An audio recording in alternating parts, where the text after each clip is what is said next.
Hello, everyone. I hope you're having a fantastic day. My name is Kmart, and I want to talk about some basketball. And today, we are putting together part two of our two-part series here, talking about how each and every team in the NBA can win the NBA Finals this season, realistic or not. So, as I said, this is the second part. Today, we're going to be going over the teams in the Eastern Conference, going division by division, taking a look at all of the teams. So, this is part two. If you want to see part one, where we went over the Western Conference squads, that video is already up. There will be a link to it right now on the screen, somewhere in that top right corner, or you can click on the link that should be in the description of this video. So, with that out of the way, we are going to move things along here. This is about my fourth time trying to record this video, because every time it's taken way too long. So we're going to try and rapid fire this one and see how that goes for us. So, without further ado, here's how every Eastern Conference team can win the NBA Finals this season. We are starting in the Atlantic Division with the Boston Celtics.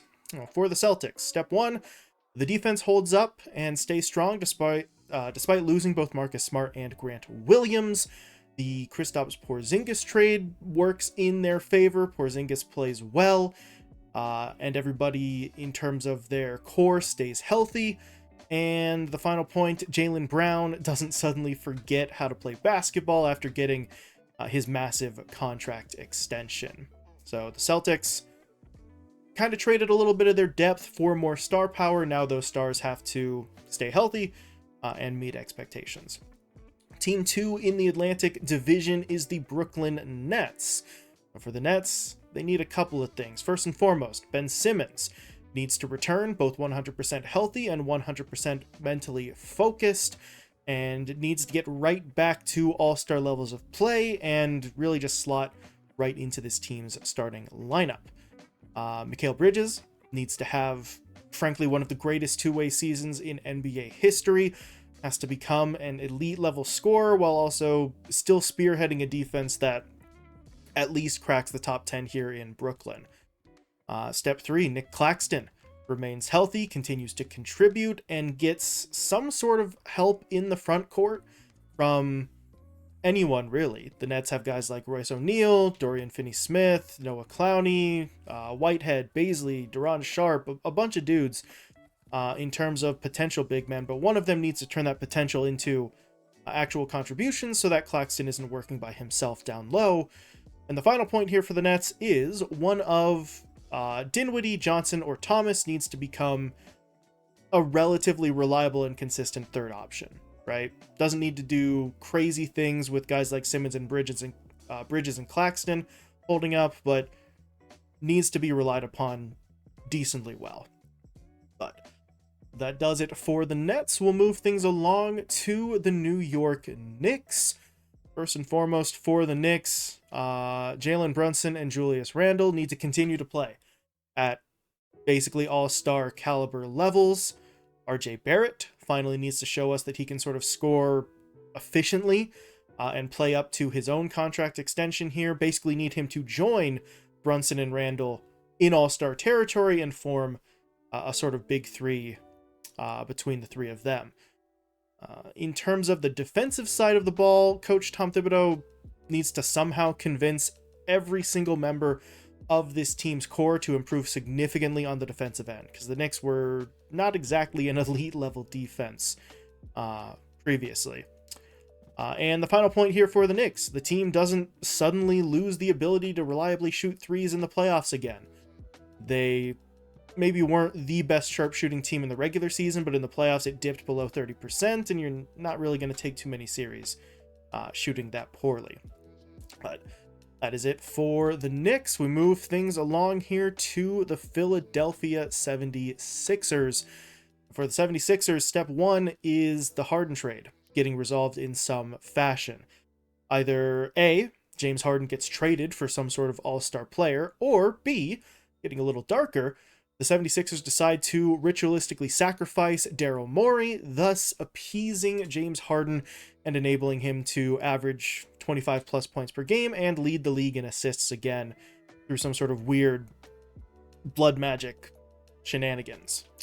But if the 76ers aren't too keen on human sacrifice, what do they need? Well, they need Joel Embiid to win MVP again, maybe this time without the debate and controversy. They need Tobias Harris to remember he's being paid nearly $40 million this season and actually have him play up to that price tag. And they need Tyrese Maxey to continue his rapid improvement, basically need him to up his level of play to all-star level or so, maybe start taking on some of those playmaking responsibilities that Harden had been responsible for, especially if Harden's not going to be there anymore. And the final point for the 76ers is that the bench needs to just hold the line. Don't do anything flashy, don't do anything spectacular, but pull yourself out of the bottom third or so of the league in terms of bench points. So, mostly on the star players for Philly, but there is something the bench can do to help. But that moves us along to the final team in the Atlantic Division. It is the Toronto Raptors. Step one for Toronto, Pascal Siakam is not traded and plays an MVP level season, proves himself to be the foundational piece that Toronto needs. Step two, one of Scotty Barnes, OG Anunoby, or Gary Trent Jr. becomes a borderline all-star and becomes the clear second option offensively behind Siakam on this team. Step three, new coach Darko Rajakovic immediately knows what he's doing, translates his experience as an assistant and a head coach in other leagues, and elevates the Raptors as a team to ideally top 10 status both in offensive and defensive rating, which they were just short of those marks last year. They were 11th in offense, 12th in defense. So the new coach gets the team into top 10 shape. And the final points here for the Raptors are about the guards. A, Grady Dick makes a case for Rookie of the Year, and B, Dennis Schroeder steps into the point guard role and plays well enough to take some of the sting away from the Raptors losing Fred VanVleet in the offseason. So that'll do it for the lone Canadian squad, and that does it for the Atlantic Division. We move now to the Central Division, starting with the Chicago Bulls. Step one of Alex Caruso, Kobe White, or Ayo Dosunmu.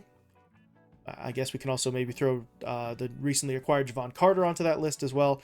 But one of those guards for the Bulls becomes a real actual replacement for Lonzo Ball so that they don't have to put Zach LaVine in the point guard position all the time like they kind of were for stretches last season. Step two, speaking of LaVine, he and DeMar DeRozan both either remain at or return to all-star form and get the team's offense into a more consistent position. Their personal numbers were great in terms of the scoring, but they need to be able to elevate the entirety of the team, who was a bottom third squad last season in terms of offensive rating. So LaVine and DeRozan have to lead the way there. Meanwhile, Nikola Vucevic just needs to keep doing what he's doing. Continue to average a double-double, sort of be the anchor for the defense, and be as consistent as he possibly can. And speaking of consistency, the final point here for the Bulls, they need to maintain their elite level defense. They were a top 5 defense last season. They've got to stay in that sort of range, top 5 for this upcoming campaign. But that moves us out of Chicago over to Cleveland, talking about the Cavaliers. It's pretty much all on the core starting group for this team. Step one, Jared Allen and Evan Mobley continue to be a dominant big man duo in terms of their rebounding, in terms of their defense, and for Mobley, maybe in terms of his offensive production as well. He's still pretty young and maybe has some room to improve in terms of his scoring output. But for the most part, the scoring output is going to be handled by the other half of this core here, which leads us into point two. Donovan Mitchell and Darius Garland continue to work well together to put up sort of all-star resumes here. And as a side note, Donovan Mitchell maybe ignores or puts a stop to those weird sort of trade rumors, all the people saying he wants to go to New York. Just sort of put an end to that once the season gets underway and have himself and Garland lead the team. And the final point here for the Cleveland Cavaliers, they remain the best defense in the league. They were the number 1 rated defense by defensive rating last season, so they need to maintain that position. On top of that, though, they might want to up their pace a little bit here. They were a bottom third squad in the league in terms of 3-point attempts per game, and they don't need to rely upon the 3-point shot, but they might want to work it into their sets a little bit more, because that was something that kind of let them down come playoff time. But that will do it for Cleveland. We move along to the Detroit Pistons, one of last season's worst teams in the league. So, step one for Detroit. The bad boy Pistons all get together in what remains of the offseason and conduct a blood magic ritual to transfer all of their former talent into the current version of the roster and basically pull off a reverse Space Jam scenario. But again, outside of, magic, for the Pistons, what do they need? First, they need Cade Cunningham to come back from his injury at 100%. They need him to play at an MVP level and just completely take over this team and be its clear-cut leader. They need Ausar Thompson to win a basically unanimous Rookie of the Year award and prove that he is day one ready for this team. And they need basically every other member of their starting lineup and or all of their sort of young developing players to either suddenly become all-stars in their own right or be valuable enough to be traded for some sort of superstar mid-season, effectively. And sort of driving in on that point just a little bit more, the final point for Detroit, one of either James Wiseman or Marvin Bagley III needs to beat those bust accusations and become an actual reliable option at center, preferably on the defensive end. Either one would really work, just be more useful in some capacity. But if that doesn't happen, then one or both of them gets traded for a reliable center. If neither of those two happens, then you gotta hope that Jalen Duren comes out and has an incredible second season after his rookie campaign and takes the spot for himself. So the Pistons basically need every single player at every single position to massively improve overnight. But we move to a team with maybe more realistic hopes of improvement, the Indiana Pacers. And this one's pretty simple. It's all about their star players here. Tyrese Halliburton needs to have another all-star level season, needs to prove that he is ready to be an elite point guard in the league. Buddy Hield, sort of speaking of elite, needs to continue to be the three-point sniper that he has been throughout his entire career. Miles Turner needs to pretty significantly increase his defensive output, basically go out and put together a defensive player of the year level performance and play such strong defense that he basically lifts the rest of the team with him and pulls the Pacers out of the basement here in terms of defensive rating. They were a bottom 5 team last season. Miles Turner has to play so well that he either forces or convinces his teammates to step up their defensive effort as well. And the final point here for Indiana, they need one of their sort of young or recently acquired guys to break out as well. Someone like Bruce Brown, Benedict Mathurin, Jarris Walker. One of those guys needs to become a semi-reliable scoring option and a pretty damn consistent defender to really sort of round out what the Pacers are trying to put together here. So we shall see which of those guys, if any, sort of steps up to take that role, but that moves us to the final team here in the Central Division. It's the Milwaukee Bucks. And for Milwaukee, it's pretty damn simple. Step one, everybody stays healthy. They had a lot of issues with guys going down last season, especially in the playoffs, so everybody stays at 100% and stays available. Step two for the Bucks, the front office, the coaching staff, the ownership, whoever it needs to be, does whatever is necessary to convince Giannis Antetokounmpo that everyone is on the same page in Milwaukee, that they're all committed to trying to compete for a championship, and they do enough to convince Giannis to put aside maybe some of those doubts that he's been mentioning in the offseason and sign him to a long-term contract and just completely kill even the slightest rumor that Giannis will hit free agency. So if they do that, they're relatively solid here. The only other point I would say for the Bucks is that they don't let Jimmy Butler average over 37 points per game against them in the playoffs again. If they can do that, then the Bucks are pretty scary. But that moves us out of the Central Division. We go now to the Southeast Division, and we will start with the Atlanta Hawks. Step one for Atlanta, Trae Young. has to just go off this season, needs to feed off of some of the negativity and some of the hate for him on the internet, and use that to just put together an MVP campaign, right? We're talking 30 plus points per game, monster numbers in terms of scoring and playmaking, double digit assists, things of that nature, and just really make a unstoppable case for MVP.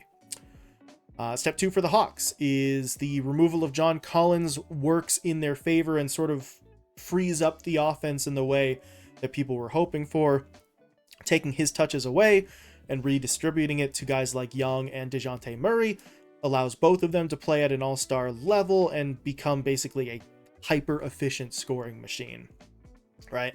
Talking Young and Murray averaging 45 to 50 points a game, basically being like 2/3 of the team's offense by themselves. But that is on the offensive side. In terms of the defense for the Hawks, Coach Quinn Snyder needs to get this team to play some actual defense. Get them up to, at minimum, league average in terms of defensive rating, ideally even higher than that. Ideally, cracking the top 10 would be what you're looking for here, because the Hawks defense has always kind of been...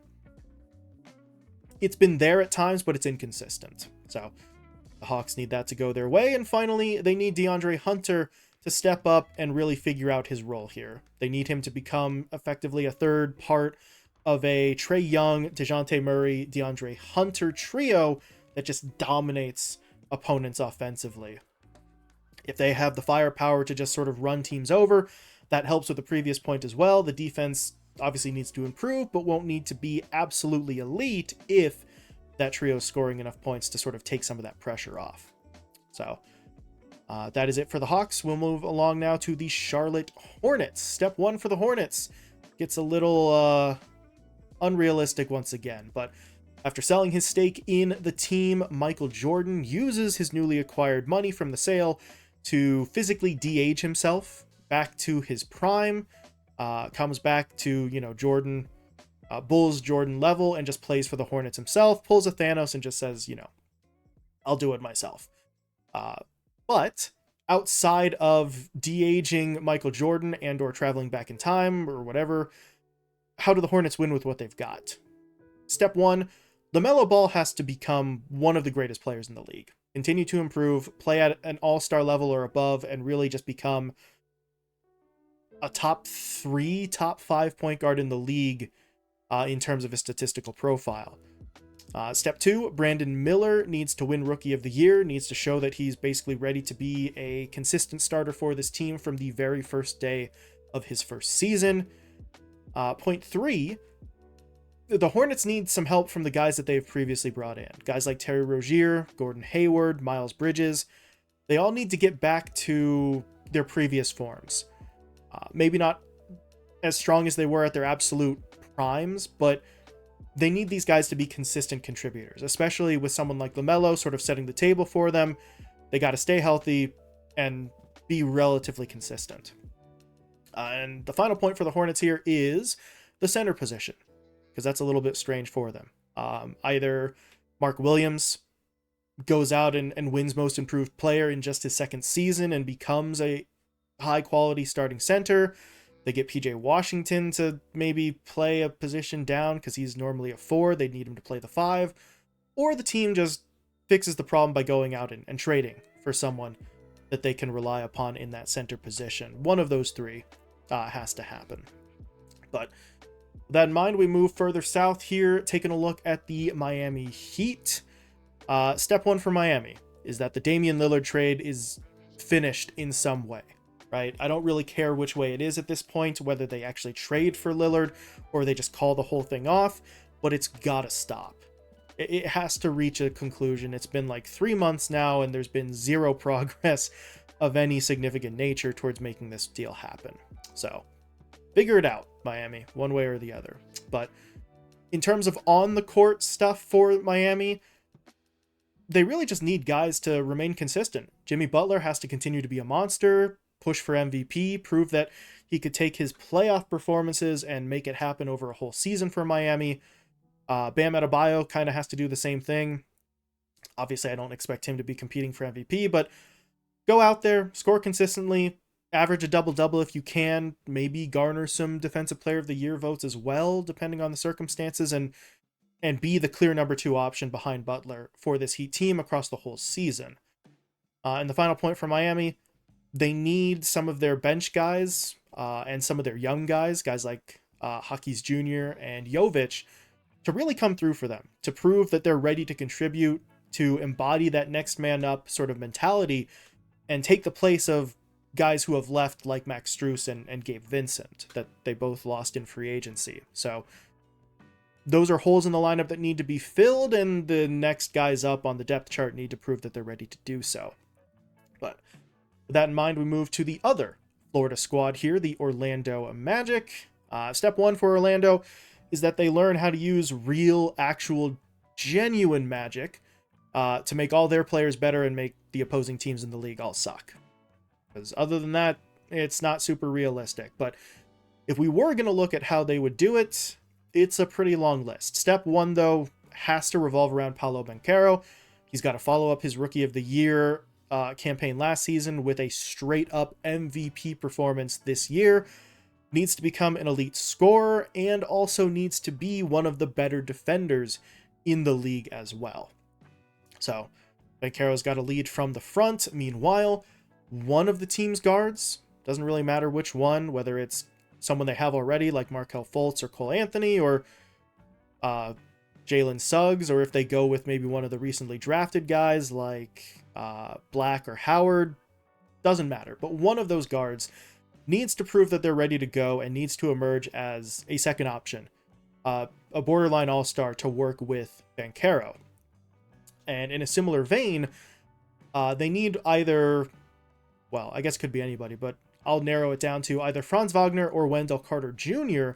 to take that next step forward, maybe push for a most improved player type season, and become the third part of a core trio here for the Magic. Basically, it needs to be Banchero, one of Wagner or Carter Jr., basically one of their forwards, and one of their guards needs to just come together and prove that they are ready and that they can be the cornerstone of the lineup. So that is it for specifics for the Magic. There is one last sort of general point for Orlando. They need someone to shoot the three-pointer more reliably, because that was not really a strength for them last season. And obviously, they need everybody on the team to play some actual defense, because defensively, the Magic were not very good.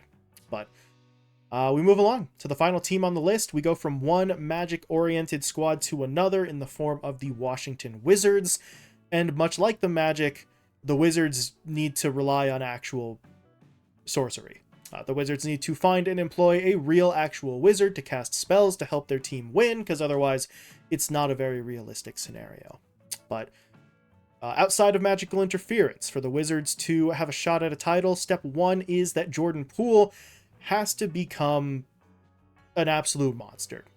He needs to basically go on a revenge tour on the Warriors or anyone else who's been sort of shit-talking him in the offseason, go out and average 30-plus points per game, win himself an MVP, and just be the guy for the Wizards moving forward. Step 2 is that Kyle Kuzma basically has to do the same thing. This is the final year of his contract. He opted into that player option, so he's in a sort of contract year. He needs to score, 20, 25 points per game, needs to keep his rebounding numbers up as well. That's always kind of been a strength of his game. He has to continue to do that, and he and Poole have to basically form that duo that almost single-handedly is going to win the Wizards some games. But outside of those two, the next step for the Wizards is that one of their sort of developing guys needs to take that step forward and prove that he's ready to be a core piece of this team. Guys like Denny Avdia, Corey Kispert, Daniel Gafford, one of those guys needs to basically come forward and be borderline all-star status, right? Not sure which of them it's going to be, but it's got to be one of them. Or preferably multiple, but we shall see. But the final point for the Wizards here, moving away from what's on their lineup to what's coming into it, Bilal Coulibaly needs to go out and win Rookie of the Year. Maybe he's fueled by the fact that all of the attention in the draft went to his teammate Wembanyama instead of him, which, that was going to happen no matter what. But he uses that as motivation. right? Maybe tries to go out there and prove that he should have been taken a couple spots higher than he was, and puts together a strong enough campaign to steal Rookie of the Year away from his former teammate. If all that goes down, maybe the Wizards have a chance. But again, like I said, it's not the most realistic scenario. But that's kind of the point of this, right? When you're looking at how every team could win the finals, obviously there's some teams that we're not even sure could make the playoffs, but it's a fun experiment to take a look at what these teams would need, and it also helps us identify the teams' maybe more realistic and immediate areas of improvement, right? I mean, for a team like the Magic or the Wizards, in order to win the finals, they need to have a 500 or higher season, right? So how do they get there? You can identify some of those points. That doesn't mean it's any easier to get there. Still not sure if some of these teams like the Wizards, the Magic, there are teams like the Hornets in there, I guess, as well. The Pistons especially. No guarantees that they make any improvements whatsoever, but at least we know some of the things that would need to change if they were to find any success. Which is really my long-winded way of saying all of this is massively oversimplifying things for all the teams involved, and some teams just aren't really going to be able to realistically hit all these points no matter what. But again, that's kind of the point. It's all in good fun. But yeah, let me know what you think about the points here. Which of these teams, first and foremost, do you think is most likely to both represent the Eastern Conference in the finals, and obviously which one do you think is the most likely to be able to win the finals? But taking a step down from that, which of these scenarios that I outlined do you feel are maybe the most or least realistic, right? Which ones do you think you actually see happening or being within the realm of possibility for some of these squads? Because like I said, for some of these, I had to basically make a laundry list of just miracles to happen. For other teams, it was a lot more... it was easier to see those scenarios playing out. More expectation than just hoping for miracles to happen. But that's all I've got. Again, if you want to watch part 1 of this little series where we talked about the Western Conference teams, the link to that video should be in the description of this one, so please go check that one out if you want to get all 30 teams covered. But other than that, thank you all so much for watching, and I will talk to you later.